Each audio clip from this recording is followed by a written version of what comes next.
CNPS et son portail e.cnps.ci et NCA Bank Côte d'Ivoire, le vrai visage de la banque, vous offrent RTI Money.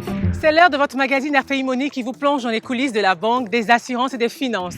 Au sommaire de RTI Money cette semaine, notre immersion dans le monde des animateurs et de leur argent. Combien gagnent-ils? Qui fixe les prix? Quel secteur rapporte le plus? On vous en parle dans un instant.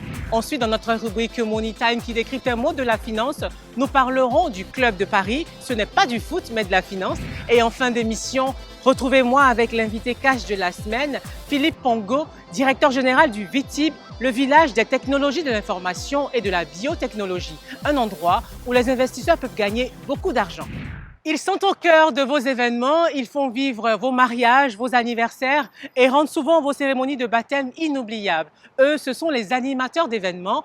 L'animation événementielle est devenue non seulement un marché concurrentiel, mais aussi un marché dont les acteurs rivalisent d'imagination et de concepts pour attirer les clients. Même si ce secteur est encore assez informel en Côte d'Ivoire, dans le milieu, un facteur compte plus que les autres, la notoriété. Comment elle se monnaie? Qui choisir et à quel prix pour sa cérémonie? Que gagnent les stars de l'animation? Voici Animateur, le secret des cachets, le grand reportage de ce numéro de RTI Money.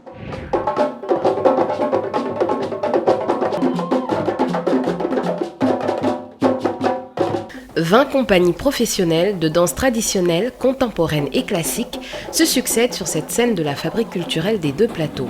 Et pour animer cet événement, organisé par la Fédération ivoirienne de danse, qui regroupe de nombreux professionnels ivoiriens du secteur, un maître de cérémonie.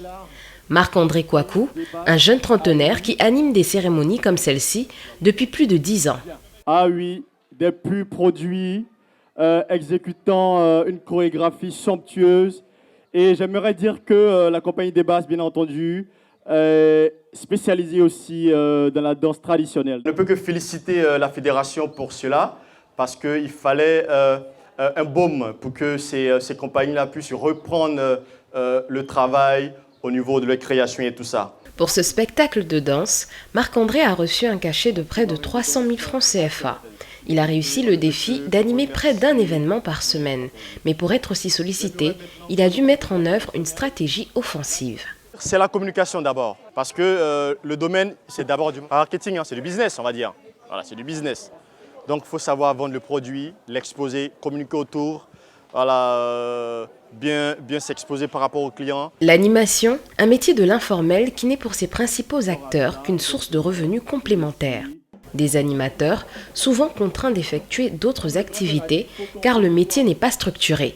Marc-André a donc décidé de mettre en place des formations sur l'expression orale dispensées dans ce centre de la commune de Cocody. Ce que vous devez savoir, c'est que l'animateur événementiel, il a un cadre de travail en termes de compétences plus large que le maître de cérémonie. Très attentif à l'exposé, Magloire Don Langevin, l'un des 2 élèves ce jour-là, est surtout venu pour améliorer son expression en public. Il est commercial dans une entreprise. C'est vrai que selon le cadre, on a 2 types de conduite, conduite de scène et conduite de salon. Est-ce que cela correspond à la prise de parole en général, en public? Là, il s'agit de la prise de parole publique. Voilà. Que vous soyez à l'intérieur comme dans un cadre extérieur, c'est la même chose. Pour lui, ce cours est un renforcement de capacité nécessaire pour lequel il déboursera 200 000 francs CFA sur une période de 3 mois d'apprentissage. Peut-être que ça dépend des activités, mais connaissant l'activité que je mène aujourd'hui, c'est absolument indispensable de savoir prendre la parole en public, s'exprimer devant soit des clients, soit des concurrents. C'est indispensable et je pense que, franchement, pour le prix qu'il me fait, moi je pense que je l'aurais refait encore et encore.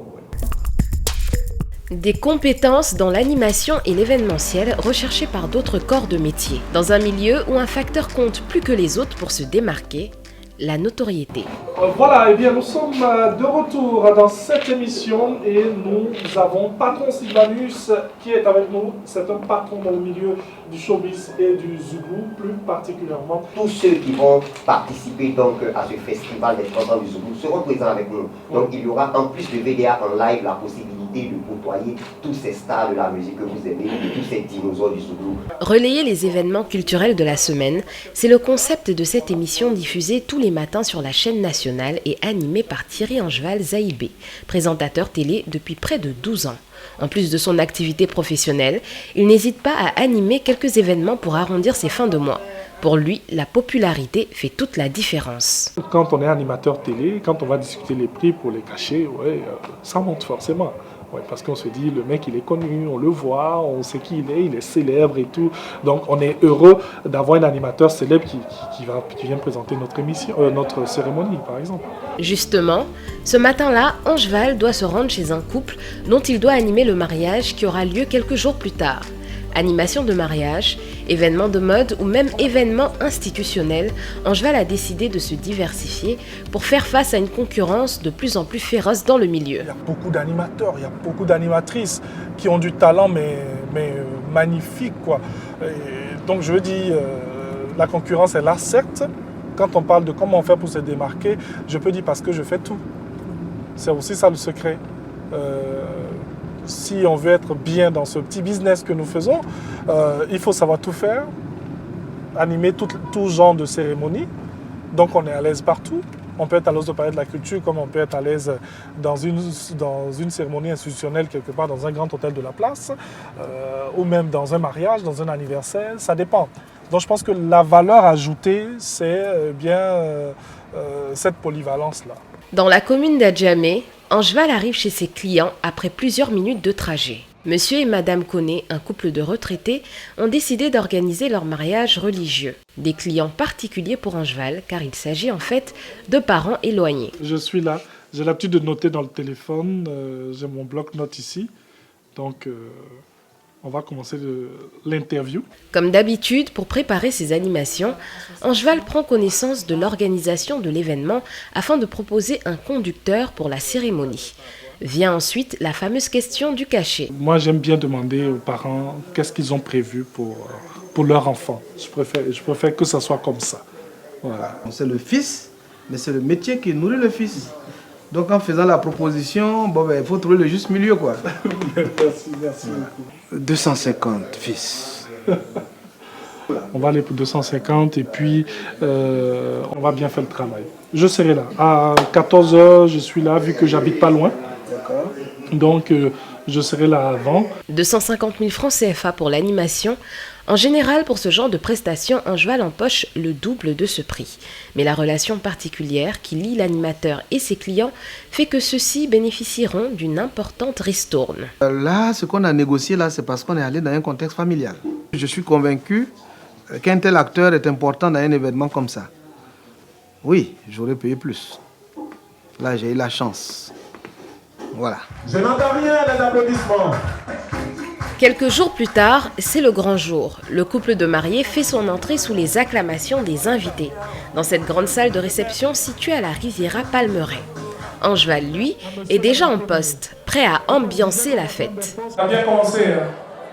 On a bien commencé. Est-ce qu'on peut les applaudir, s'il vous plaît? Encore une fois, est-ce qu'on peut les applaudir? Vous nous conviez bien à cette très belle fête pour parler d'amour. En ce jour très important, un jour qui va rester à jamais gravé dans nos mémoires. Pendant des heures ce jour-là, l'animateur veille au bon déroulement des transitions entre les différentes phases de l'événement, amuse le public et surtout valorise les mariés. Monsieur et Madame Koné ont bien voulu nous faire voyager à travers leur culture et nous allons inviter les femmes de Kanaolo. Est-ce qu'on peut les applaudir, s'il vous plaît? Pour Angeval, l'animation est un véritable métier mêlant performance et habileté et qui devrait être davantage reconnu. Certains banalisent même ce petit côté de la chose, où on vous dit, pour venir parler seulement, là, tu as besoin de prendre autant d'argent. Non, il vous faut un professeur. Par exemple, ce mariage, c'est un mariage de 500 personnes. Il y a eu des mois et des mois de réunions et tout. Il faut un professionnel pour pouvoir agencer, pour pouvoir agrémenter, pour pouvoir rendre agréable et comme son nom l'indique, animer, donc donner vie à ce que vous avez fait. Dans le secteur de l'animation événementielle, nombreux sont ceux qui travaillent dans le domaine des médias ou de la culture, télévision, radio et même doublage. J'ai dit assis. Est-ce que tu as parlé à cette vipère, cette soi-disant reporter qui fume partout récemment? Ok, Je pense que tu es la personne toute trouvée pour une petite mission, Eugène. J'aurais besoin que tu trouves un numéro de téléphone. À l'écran, une série télévisée angolaise que s'applique à doubler Idia Fofana dans ce studio de Cocody. Le quotidien de cette animatrice de radio de formation, devenue elle aussi animatrice d'événements. La jeune femme profite des compétences acquises grâce au doublage pour s'améliorer dans l'exercice de la maîtrise de cérémonie. Dans une animation, il ne faut pas être focus sur son personnage, il faut être assez sérieux et détendre en même temps. Donc voilà, j'ai plusieurs casquettes et je pense que c'est le métier de doublage qui m'aide à endosser ces casquettes différentes-là. Ce jour-là, Idia a rendez-vous avec le promoteur d'un événement qu'elle doit animer quelques semaines plus tard. Hello, monsieur Agbessi. Bonsoir. Idia a été sollicitée par Yannick Agbessi. Cet entrepreneur cherchait une personne capable d'animer le lancement de l'un de ses nouveaux produits, une carte cadeau multi-enseigne. Pour cet événement, Idia devra non seulement jouer le rôle d'animatrice, mais aussi celui de commerciale. Et pour le fil conducteur, comme on avait dit la dernière fois, ça serait bien qu'on reprenne. Et je ne sais pas comment vous voyez la chose. On est censé démarrer à 19h, comme on avait convenu, et terminer autour de 22h, 23h et tout. Et je pense qu'on peut meubler avec des animations, notamment des défilés de vos partenaires, des boutiques partenaires, des stylistes, et puis vendre le maximum de cartes. Si c'est possible d'avoir une petite projection de votre activité, de l'utilisation des cartes. Comme ici, certains clients d'Idia lui demandent d'imaginer des idées pour le déroulé de la cérémonie. Un service qui est généralement facturé. Et comme tout animateur, Idia va aussi aborder la question cruciale du cachet. J'avais donné le montant, vous m'aviez dit que vous alliez essayer de voir et me dire après ce que vous pourriez payer comme cachet, donc voilà. Par rapport à nos dépenses et au budget qu'on a consacré à cet événement, on voulait savoir si ce n'est pas possible de diminuer un peu, de nous faire ça à 200 000. D'accord, donc on va dire que ce sera pour le premier contact, en espérant que ce soit mieux la prochaine fois. Même si pour cet événement, Idia devra jouer sur un registre plus inhabituel, la jeune femme évite les négociations prolongées. Elle espère ainsi fidéliser ce client. Soit je reste ferme ou j'accepte, en partant du principe que ça peut être une première expérience ou une prise de contact et qu'après ce serait meilleur. Les prix des événements dépendent en général de la durée de la prestation, de l'implication de l'animateur, de l'animatrice, parce qu'il y a certains événements pour lesquels on doit faire le conducteur, on doit apporter des idées pour le déroulement. Quelques jours plus tard, aux 2 plateaux dans ce restaurant chic, nous retrouvons Idia sur son 31 pour le lancement du produit pour lequel elle a été engagée. Ce soir-là, elle a pour mission de faire en sorte que les entrepreneurs invités pour cet événement déboursent d'importantes sommes d'argent. Donc avec ces cartes-là, vous pouvez faire plaisir à toute la famille. Donc vous achetez celle de 1 million pour toute la famille par exemple, et du coup tout le monde peut se faire plaisir chez tous les partenaires. C'est le moment de les acheter puisqu'elles sont là juste devant vous. Des cartes de 100 000, de 25 000, de 50 000, de 500 000, de 300 000 et d'1 million de francs CFA. Et pour mieux guider ses potentiels acheteurs, Idia peut se servir de son expérience en tant qu'animatrice. Des techniques utilisées pour amuser et détendre l'assistance. Les techniques, c'est un peu d'humour et mettre en avant les avantages du produit également et surtout avoir un abord facile. Donc aller facilement vers les gens pour essayer de les convaincre très directement parce que si on reste loin, on atteint moins la cible. Parce qu'on est à la fois animateur, on est à la fois humoriste par moment et commerciaux. En Côte d'Ivoire, hommes et femmes des médias ou de la culture sont nombreux à s'essayer à l'animation d'événements. Un moyen de se diversifier dans des professions encore parfois précaires. Le saviez-vous, pour limiter les déplacements de ses assurés sociaux, la CNPS a mis en place son portail eCNPS qui permet de tout faire en ligne. Simuler votre pension de retraite, suivre votre carrière ou effectuer toutes vos demandes de prestations sociales. Que vous soyez assurés sociaux ou employeur, activez dès maintenant votre compte sur e.cnps.ci et profitez-en. La CNPS, votre partenaire pour la vie. À suivre dans quelques instants, l'interview cache avec notre invité de la semaine, Philippe Pongo, directeur général du VITIB, avec qui on parlera de la zone franche et de ses avantages financiers. Mais en attendant, voici le Money Time. Et aujourd'hui, focus sur le Club de Paris. Qu'est-ce que c'est? Quel est son but? Qui en fait partie? Voici nos réponses.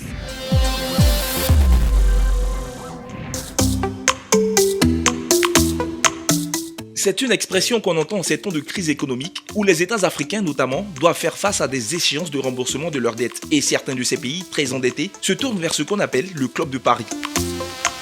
Contrairement à ce que pourrait laisser penser son nom, le Club de Paris n'est pas une amicale professionnelle, un club de foot, ni un cercle de gentlemen, encore moins une ONG ou autre. C'est plutôt un groupe informel de pays développés créanciers qui ont prêté de l'argent à des pays emprunteurs devenus débiteurs. Le club n'a ni statut légal, ni juridique et compte 22 pays à ce jour. Ce sont en majorité des puissances d'Amérique du Nord, États-Unis en tête, d'Europe comme la France, le Royaume-Uni ou l'Allemagne. Mais on y trouve aussi des puissances asiatiques telles que le Japon ou des pays nouvellement émergents comme le Brésil.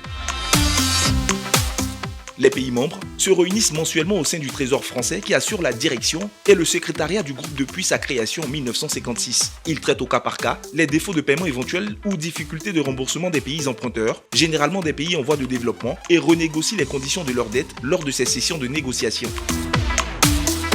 Lorsqu'un pays emprunteur souhaite l'allègement ou l'aménagement de sa dette, il doit d'abord déposer une requête détaillant sa situation financière et exposer ses difficultés à rembourser sa dette. Le plan de remboursement et les réformes exigées par ses créanciers publics doivent être approuvés par le Fonds monétaire international et la Banque mondiale qui ont un rôle d'observateur au sein de ce cartel de créanciers publics. Vient ensuite la session de négociation qui se déroule lors d'une audience présidée par le directeur du Trésor français. Le pays emprunteur se fait en général représenter par son ministre des Finances qui étale les difficultés économiques de son pays, expose les mesures prises pour y remédier et présente les termes de sa demande.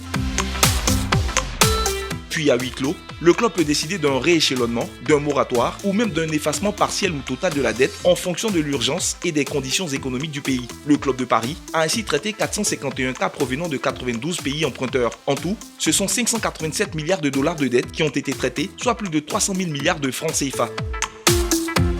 Le club a également contribué à la mise en œuvre de la très célèbre initiative PPTE qui a permis en 2012 d'effacer partiellement et de rééchelonner la dette de 36 pays en situation difficile, dont la Côte d'Ivoire. Le pays avait alors obtenu une annulation de sa dette à hauteur de plus de 4 000 milliards de francs CFA. Avec la crise en cours liée à la Covid-19, le Club de Paris est de nouveau sous les projecteurs avec son moratoire qui suspend le remboursement des intérêts de la dette de 77 pays jusqu'au 31 décembre 2020.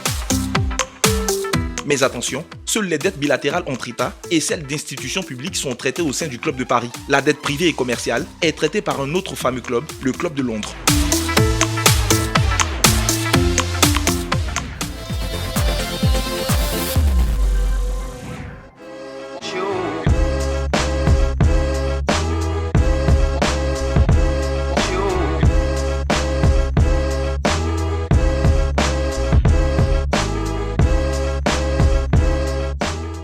Notre invité ce soir est le directeur général du village des technologies de l'information et de la biotechnologie.